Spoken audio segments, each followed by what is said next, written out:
Стратегическое партнерство, новые транспортные коридоры и высшая государственная награда. В Астане прошли переговоры лидеров Туркменистана и Казахстана.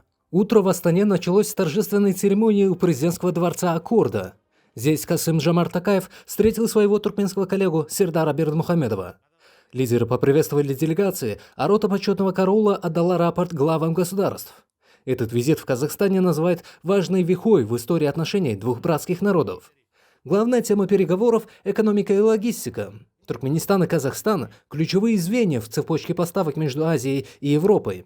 Президенты обсудили развитие коридора север-юг и железной дороги Казахстан-Туркменистан-Иран. Сердар Бердмухамедов отметил успехи в развитии дорожной инфраструктуры. Уже введен в строй мост через залив Гарабугазгол. Продолжается строительство трассы от Туркменбаши до границы с Казахстаном. Кульминацией встречи стала церемония награждения.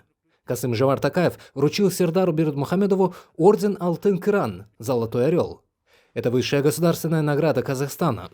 Так Астана отметила особый вклад президента Туркменистана в укрепление дружбы и добрососедства. Токаев подчеркнул, что под руководством Сердара Бердмухамедова Туркменистан демонстрирует впечатляющую динамику развития и играет важную роль в обеспечении стабильности в регионе. Итогом переговоров стало подписание совместного заявления и целого ряда соглашений. Страны договорились теснее сотрудничать в сферах транспорта, цифровизации, сельского хозяйства и медиа. Утвержден план действий по транспорту на ближайшие 2 года. Помимо дипломатии, в рамках визита Сердар Бердмухамедов посетил Международный центр искусственного интеллекта Алем AI. Туркменистан активно внедряет цифровую экономику и управление. Ярким примером служит умный город Аркадак. Опыт казахстанских коллег в сфере IT и стартапов может стать новой точкой соприкосновения интересов.